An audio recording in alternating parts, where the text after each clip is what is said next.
साथियों नमस्कार, प्रेम से बोलिए जय मां सरस्वती। आने वाले BPSC TRE 4 state CTET net JRF ऐसे सभी परीक्षाएं जिसमें संगीत से प्रश्न पूछे जाएंगे, उन सभी परीक्षाओं के लिए यह वीडियो आपके लिए बहुत बहुत लाभकारी सिद्ध होगा। रेल संगीत शिक्षक परीक्षा, मध्य प्रदेश संगीत शिक्षक परीक्षा, ऐसे सभी परीक्षाएं जिसमें संगीत से प्रश्न पूछे जाएंगे। आइए उनके लिए हम यह रामबाण सीरीज शुरू करते हैं। इसमें पहला प्रश्न आपसे पूछा जा रहा है, लिखा है क्रमिक पुस्तक मल्लिका के लेखक का नाम बताइए। तो क्रमिक पुस्तक मल्लिका 6 भाग में लिखा गया है और पंडित विष्णु नारायण भातखंडे जी उसके लेखक हैं। ठीक है, अगला सवाल देख लीजिए, पंडित ओमकारनाथ ठाकुर जी ने कौन सा ग्रंथ लिखा है। तो पंडित ओमकारनाथ जी के ग्रंथ का नाम है, आप देखिए, संगीतांजलि। ठीक है, अगला सवाल देखिए, रसार्णन सुधाकर नामक पुस्तक किसने लिखा है। तो सही उत्तर हो जाएगा सिंह भोपाल। रसार्णन सुधाकर पुस्तक लिखे हैं सिंह भोपाल जी। अगला सवाल देख लीजिए, अगला सवाल इसमें पूछा गया है, तुलाजीराव भोसले ने किस ग्रंथ की रचना की है। तुलाजीराव भोसले ने किस ग्रंथ की रचना की है। तो सही उत्तर हो जाएगा आपका संगीत सारामृत। ठीक है जी, संगीत सारामृत। ठीक है, नगमाते आसफी के लेखक का नाम बताइए। तो नगमाते आसफी लिखे हैं मोहम्मद रजा। ठीक है, अगला सवाल देख लीजिए, लिख रहा है मणिफुनगमात के लेखक कौन है। मणिफुनगमात के लेखक बताइए। तो सही उत्तर हो जाएगा आपका रजाब नवाब अली। ठीक है जी, श्रीकंठ ने किस ग्रंथ की रचना की है। तो सही उत्तर हो जाएगा रसकौमुदी। ठीक है, अगला सवाल देख लीजिए, अगला सवाल आपसे पूछा जा रहा है, पंडित विष्णु दिगंबर पलुस्कर ने कौन सा ग्रंथ लिखा है। तो सही उत्तर हो जाएगा राग प्रवेश। क्या होगा जी, राग प्रवेश। अगला सवाल देखिए, अगला सवाल इसमें थोड़ा सा जूम कर देते हैं। इसमें लिखा गया है संगीत तत्व दर्शन के लेखक कौन है। संगीत तत्व दर्शन के लेखक बताइए। तो कौन है, पलुस्कर जी, विष्णु दिगंबर पलुस्कर जी। ठीक है जी, मृदंग मंजरी के लेखक का नाम बताइए। तो सही उत्तर हो जाएगा एस एम टैगोर। ठीक है जी, अगला सवाल देख लीजिए, एस एम टैगोर के ग्रंथ का नाम क्या है। एस एम टैगोर के ग्रंथ का नाम क्या है। तो सही उत्तर क्या होगा जी, तो सही उत्तर हो जाएगा संगीत सार संग्रह। ठीक है, संगीतोपनिषद सार, संगीतोपनिषद ग्रंथ किसने लिखा। तो सही उत्तर हो जाएगा आपका सुधा कलश। ठीक है जी, अगला सवाल देख लीजिए, हमारे संगीत रत्न नामक पुस्तक के लेखक कौन है। हमारे संगीत रत्न नामक पुस्तक के लेखक कौन है। तो सही उत्तर हो जाएगा श्री नारायण गर्ग। अगला सवाल देख लीजिए, संगीत समय सार नामक ग्रंथ के लेखक कौन है। तो संगीत समय सार के लेखक हैं, आप देखिए, कृष्णराव पंडित। गोपाल नायक ने कौन सा ग्रंथ लिखा है। तो सही उत्तर हो जाएगा राग कदम्ब। ठीक है जी, राग कदम्ब लिखे हैं गोपाल नायक। अगला सवाल देख लीजिए, नाट्य शास्त्र के रचयिता कौन है। नाट्य शास्त्र के रचयिता आपको बताना है। तो नाट्य शास्त्र के रचयिता है महर्षि भरत। देखिए, संगीत सुधाकर के लेखक कौन है। तो सही उत्तर हो जाएगा हरिपाल देव। अगला सवाल देख लीजिए, भारतीय संगीत का इतिहास नामक पुस्तक किसने लिखा है। भारतीय संगीत का इतिहास नामक पुस्तक किसने लिखा है। तो सही उत्तर हो जाएगा आपका उमेश जोशी। अगला सवाल पूछा जा रहा है, संगीत रत्नाकर पर टीका किसने लिखा। टीका किसने लिखा। तो सही उत्तर हो जाएगा कल्लीनाथ ने। ठीक है, और कल्लीनाथ जी के इस टीका का नाम क्या है बताइए कमेंट करके। देखिए, राग दर्पण के लेखक कौन है। राग दर्पण के लेखक हैं फकीरुल्लाह। ठीक है जी, राग दर्पण के लेखक। अगला सवाल देख लीजिए, अगला सवाल पूछा जा रहा है, लिख रहा है मान कौतूहल ग्रंथ का फारसी अनुवाद किसने किया। कह रहा है मान कौतूहल ग्रंथ का फारसी अनुवाद किस नाम से किया गया है। तो सही उत्तर हो जाएगा राग दर्पण। ठीक है जी, अगला सवाल देख लीजिए, बृहद बंग के लेखक कौन है। बृहद बंग के लेखक कौन है। तो सही उत्तर हो जाएगा आपका दिनेश चंद्र सेन। ठीक है, सरस्वती कंठाभरण नामक पुस्तक के लेखक कौन है। सरस्वती कंठाभरण नामक पुस्तक लिखे हैं राजा भोज। ठीक है जी, अगला सवाल देख लीजिए, अभिलाषा चिंतामणि के लेखक का नाम बताइए। अभिलाषा चिंतामणि के लेखक का नाम बताइए, तो सही उत्तर हो जाएगा जी सोमेश्वर। जयदेव ने कौन सी पुस्तक लिखी है? जयदेव जी कौन सा पुस्तक लिखे हैं? तो गीत गोविंद। अगला सवाल देख लीजिए। देखिए, the song of Indian song, the songs of Indian song के लेखक कौन है? इस ग्रंथ के लेखक कौन है? तो गीत गोविंद। देखिए, the song of Indian song किस ग्रंथ का अंग्रेजी अनुवाद है? तो जयदेव जी द्वारा लिखा गया है गीत गोविंद, ठीक है जी। और इसका अंग्रेजी नाम क्या है? The song of Indian song, ठीक है। देखिए, माधव विद्यारण्य ने कौन सा ग्रंथ लिखा है? माधव विद्यारण्य ने कौन सा ग्रंथ लिखा है? सही उत्तर हो जाएगा आपका संगीत सार। राग संगीत संग्रह के रचनाकार कौन है? तो राग संगीत संग्रह के रचनाकार हैं लोचन जी, ठीक है जी। अगला सवाल देखिए, हिंदुस्तान की खोज नामक पुस्तक किसने लिखा? डिस्कवरी ऑफ इंडिया पुस्तक किसने लिखा है? तो पंडित जवाहरलाल नेहरू, ठीक है। देखिए, अगला सवाल देखिए, दक्षिण संगीत पद्धति को किस नाम से जानते हैं? तो कर्नाटक संगीत पद्धति के नाम से जानते हैं। अगला सवाल देख लीजिए, दक्षिण संगीत के एक सप्तक में कितनी श्रुतियां मान्य है? तो सही उत्तर हो जाएगा 22 श्रुतियां, ठीक है जी। अगला सवाल देखिए, दक्षिण संगीत में कुल स्वर शुद्ध विकृत कितने हैं? तो शुद्ध विकृत कुल कितने हैं दक्षिण संगीत में? तो सही उत्तर हो जाएगा आपका 12, ठीक है। उत्तर संगीत के कोमल ऋषभ को दक्षिण संगीत में क्या कहते हैं? तो कोमल ऋषभ को दक्षिण संगीत में आपको शुद्ध ऋषभ कहा जाता है, ठीक है जी। क्या कहा जाता है? शुद्ध ऋषभ। अगला सवाल देखिए, उत्तर भारतीय शुद्ध गंधार दक्षिणी संगीत में क्या कहलाता है? क्या कहलाता है? तो सही उत्तर हो जाएगा अंतर्गंधार, ठीक है जी। अगला सवाल देख लीजिए, लिख रहा है, उत्तरी संगीत के तीव्र मध्यम को दक्षिणी संगीत में क्या कहते हैं? उत्तरी संगीत के तीव्र मध्यम को दक्षिणी संगीत में क्या कहते हैं? तो प्रति मध्यम। अगला सवाल देख लीजिए, उत्तर भारतीय कोमल निषाद को दक्षिणी संगीत में क्या कहा जाता है? दक्षिणी संगीत में क्या कहा जाता है? तो सही उत्तर हो जाएगा आपका कौशिक निषाद। अगला सवाल देख लीजिए, उत्तर भारतीय बिलावल को दक्षिण संगीत में किस नाम से जाना जाता है?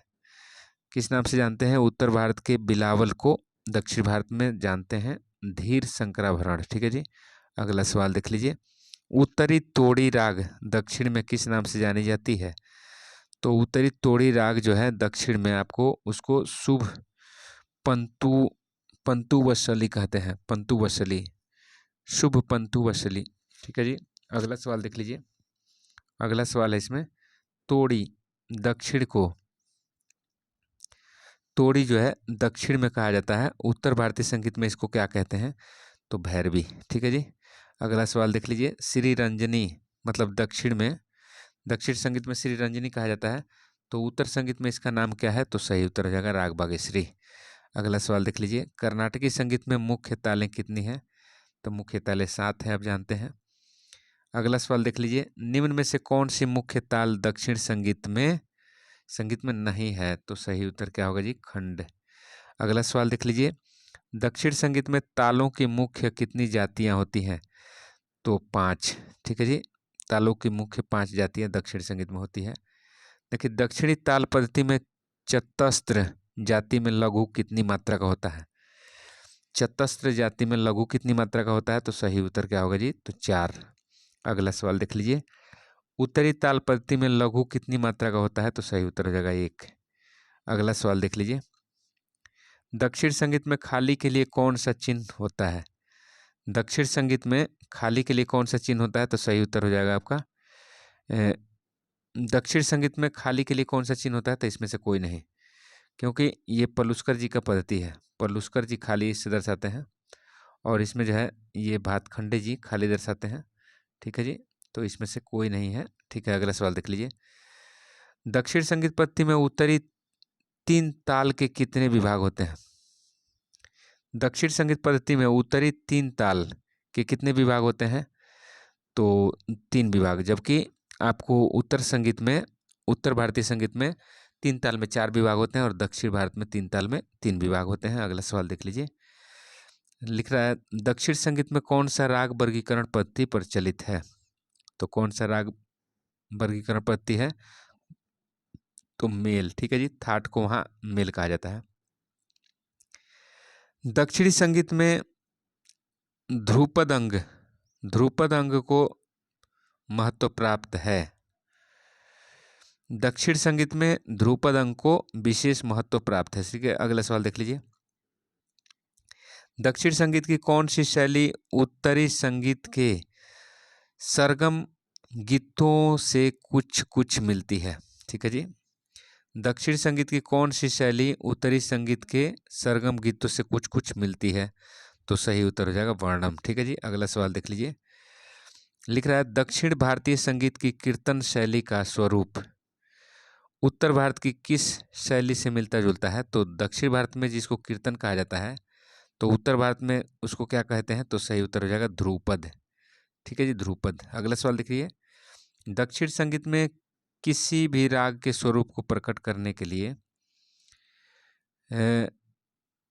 क्या मुख्य साधन माना जाता है? तो सही उत्तर हो जाएगा वर्णम। वर्णम को माना जाता है किसी भी राग की स्थिति को प्रकट करने के लिए दक्षिण संगीत में। देखिए, वहीं अगला सवाल आपसे पूछा जा रहा है, निम्न में से किस गायन शैली का प्रयोग उत्सव आदि को आरंभ करने तथा समाप्त करने के समय किया जाता है? तो सही उत्तर हो जाएगा मंगलम। ठीक है जी, अगला सवाल देख लीजिए।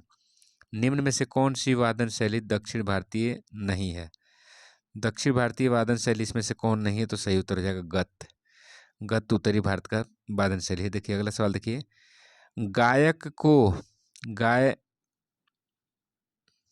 गायक जो गाए उसे वाद्य पर पूर्ण रूप से दोहराना दक्षिण संगीत की किस शैली में आता है?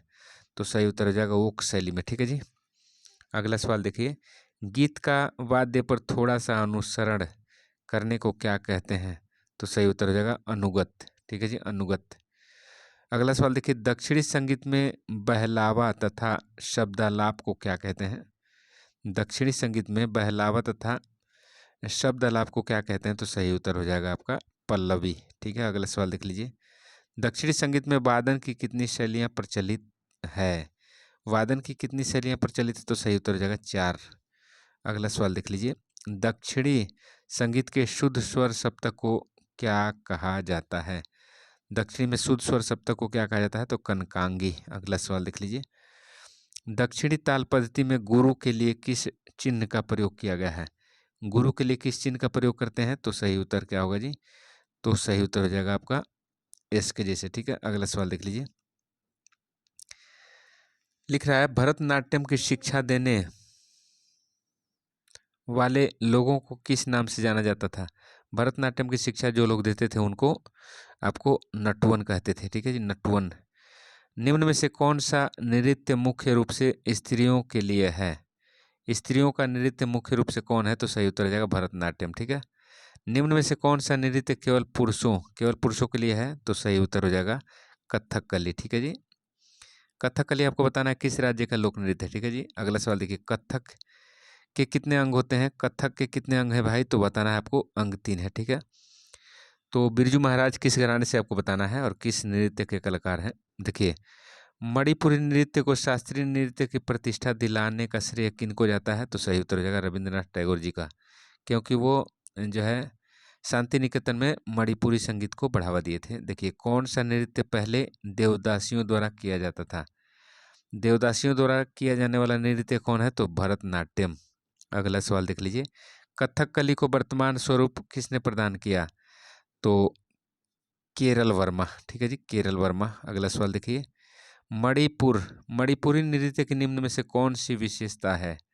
मणिपुरी नृत्य का विशेषता क्या है? तो सही उत्तर हो जाएगा रासलीला। देखिए, नाट्य शास्त्र में कितने प्रकार की नृत्य शैलियों का वर्णन किया गया है? तो सही उत्तर हो जाएगा 4 प्रकार का। अगला सवाल देख लीजिए। मोहिनी अट्टम में कौन से रस की प्रधानता होती है? मोहिनी अट्टम में कौन सी रस की प्रधानता होती है? तो सही उत्तर हो जाएगा श्रृंगार रस। देखिए, निम्न में से भरतनाट्यम के कलाकार कौन है? तो सही उत्तर हो जाएगा जी यामिनी कृष्णमूर्ति। ठीक है जी, अगला सवाल देख लीजिए।